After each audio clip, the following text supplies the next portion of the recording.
Dear Muji, dear Sangha. Sangha means the numbers of people who have come together, called by the same voice, which is always the impersonal voice of truth. It says, time now, in this life, come and discover the truth. You see, there are many ways that we can discover the truth in many different forms, through different religions, in different practices, because God is infinite.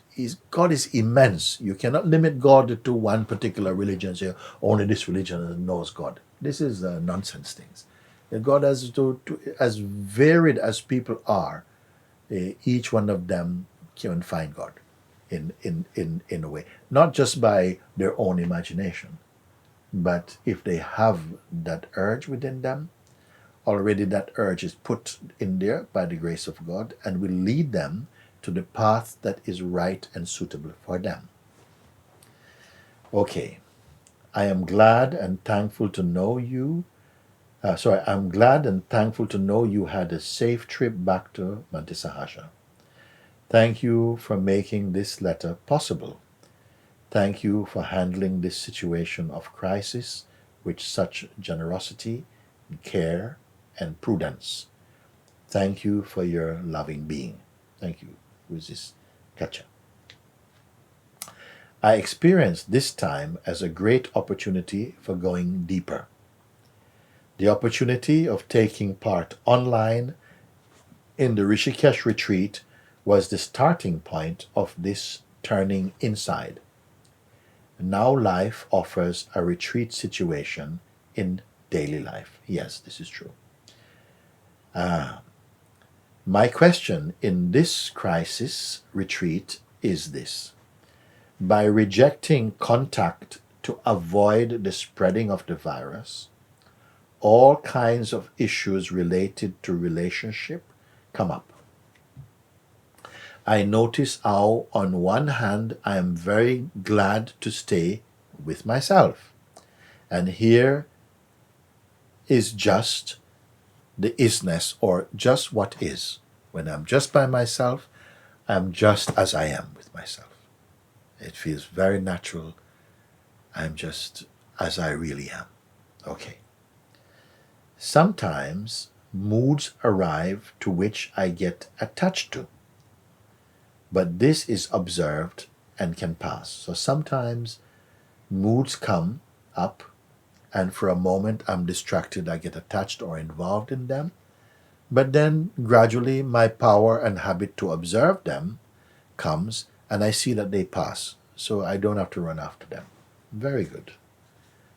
On the other hand, especially in my close relationships, there is a big swirl of attaching myself to people, probably out of some basic mistrust in life, a belief not to be able to make it on my own, not to be able to survive without these people.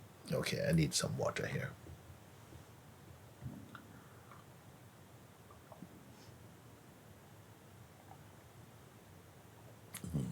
It's a bit cold. I have some nice rooibos tea.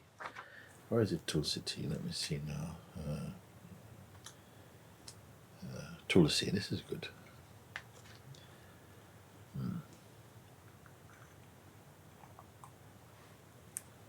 Thank you. Now, let's see now. So, this is a long sentence.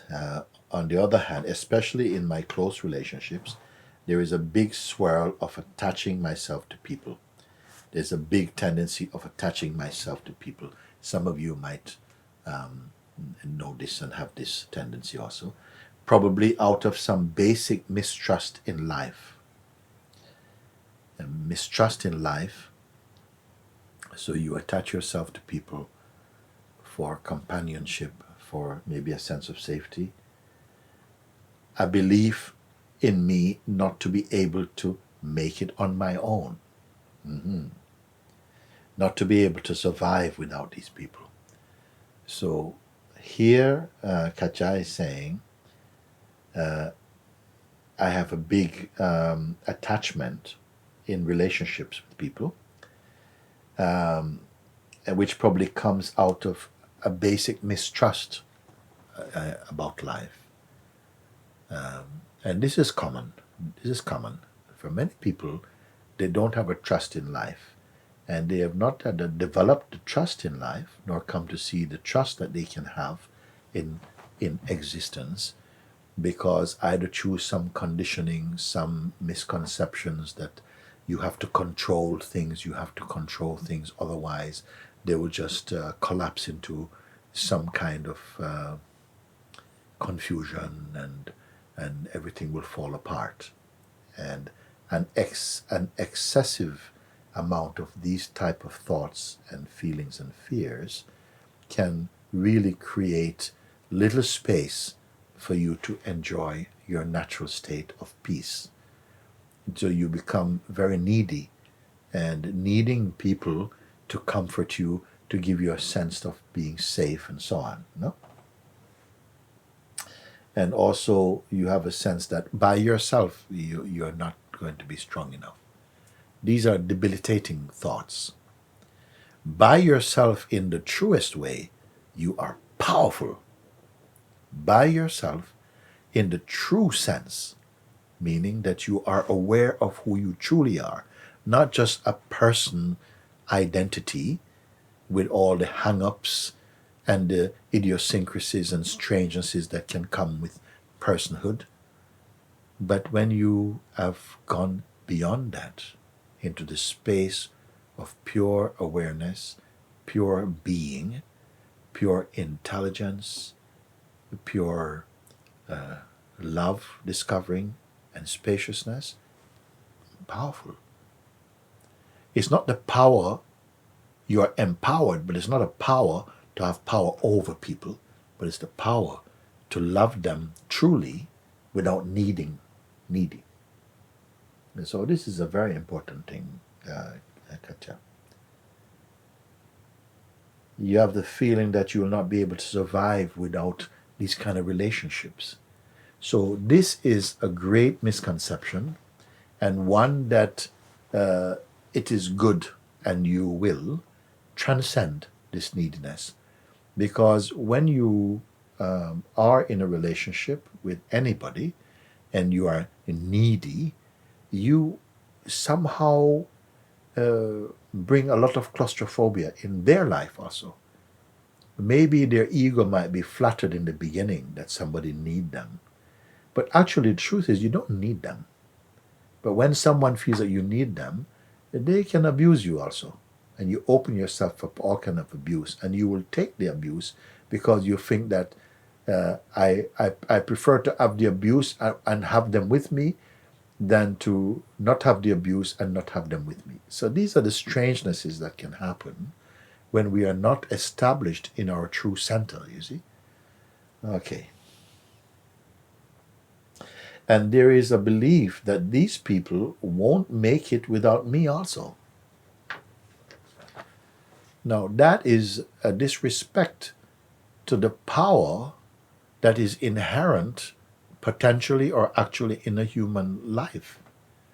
A human being is not just some kind of tea cloth soaking wet left on the top of a table. You have so much potential. You have the God power in you, the potential and the power to discern, to look, to introspect, to contemplate, to marinate in your seeing, to grow, to expand, to discover a love in you that encompasses the whole world, and not be drained by that love, but rather to infuse love in more intensely, and understanding and compassion and joy. So please don't let the mind belittle what you are, because when it does that, it robs you of your natural power and then sink you into the quicksand of suffering. This can change, and this can change. It has changed for many, many people. And all the people who have woken up, who have become enlightened, means to discover the truth of themselves. I've experienced these states along the way, but they trusted They were told from early that the mind will come with these things. That is why it is called the deceiver also sometimes. That's why it is called the devil also sometimes. The mind in its psychological aspect. I'm not talking about the general mind that you use for for functioning. That is a wonderful power. That is part of what the self is. But in as soon as the beingness that emanated from God identified with the body and became a person, a power arising out of your own original power came as the psychological mind, developed as a psychological mind, to play both as your friend and as your enemy. And God made it that way, that somehow we will use our experience and discernment to transcend the influence of the psychological mind and to win yourself back.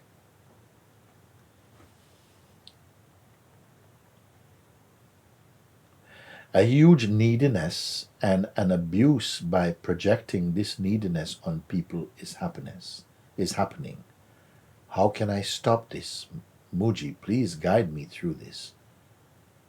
A huge neediness and an abuse by projecting this neediness on people is happening. Well, let me tell you, you are already, by sharing this, you show me that you're already aware of that. You're aware that the mind is taking that shape. You are not the mind. So when the mind arises like that, you keep the power in yourself as the weakness of that particular mind play, and don't log into its scheme.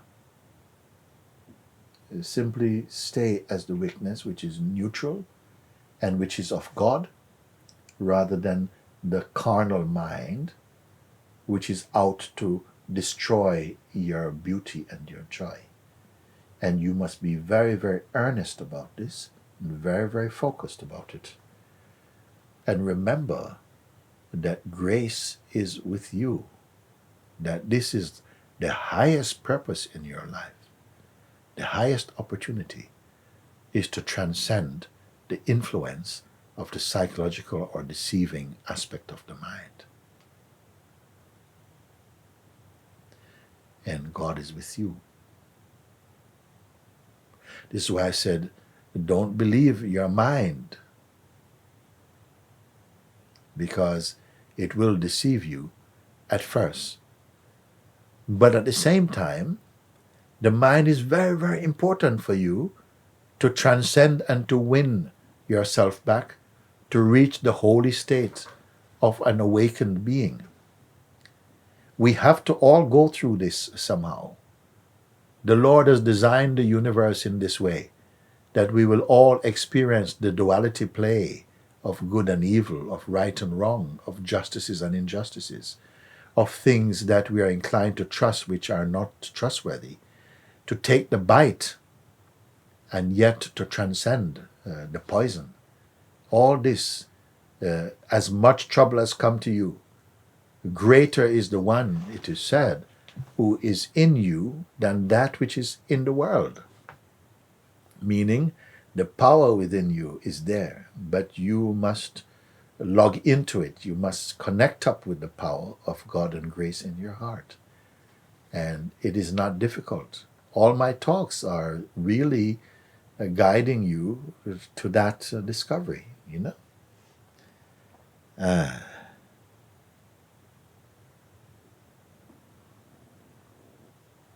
Please guide me through this, Muji.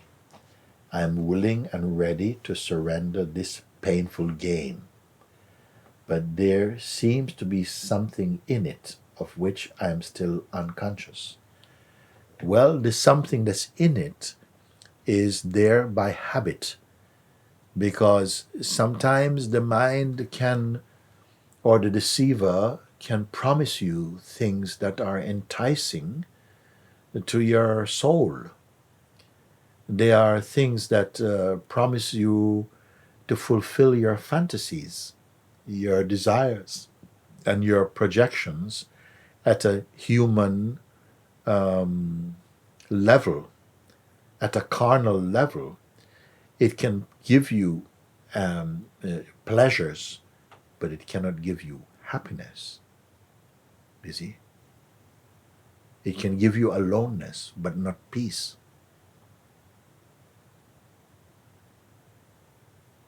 It can give you success at a human level, but not transcendence over the foolish things of the world. Remember this.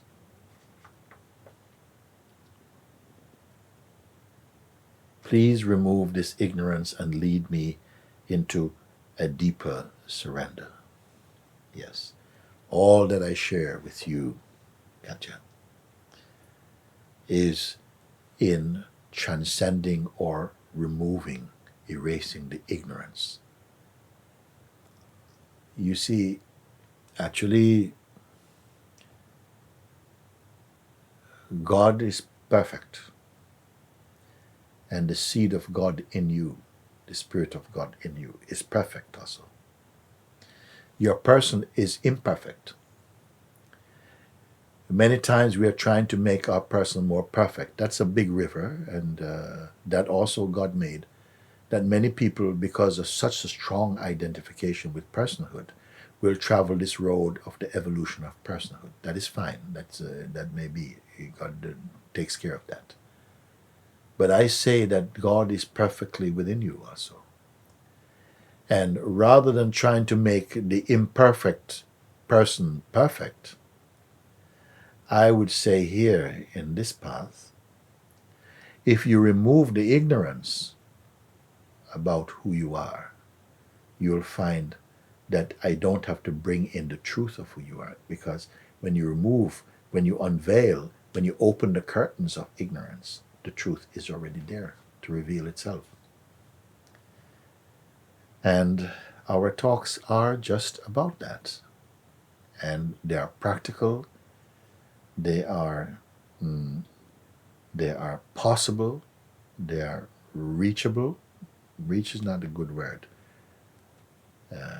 Attainable, you can say, that state. Everything that you are searching for, in the highest sense, is already inside you.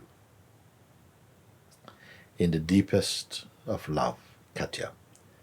I want to close by saying something. You know, the great Sufi saint known as Rumi, many people know Rumi. He said something that I often share in my talks. He says, I've been knocking at a door, knocking at the door. Like, let me in, knocking on the door. Suddenly the door opens, and I realize I have been knocking from inside.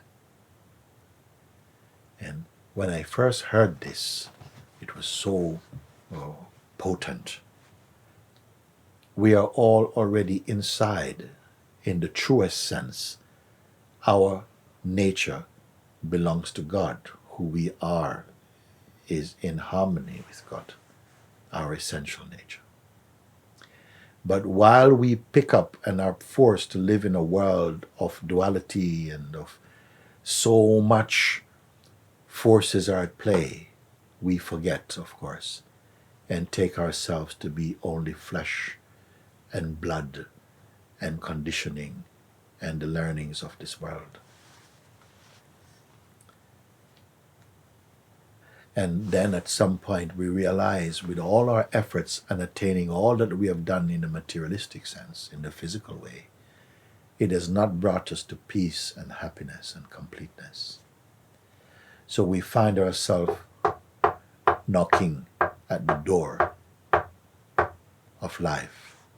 Please let me in. It has become cold and desolate here. Please let me in. Please open up. And the door opens. Only by the door opening, which means what?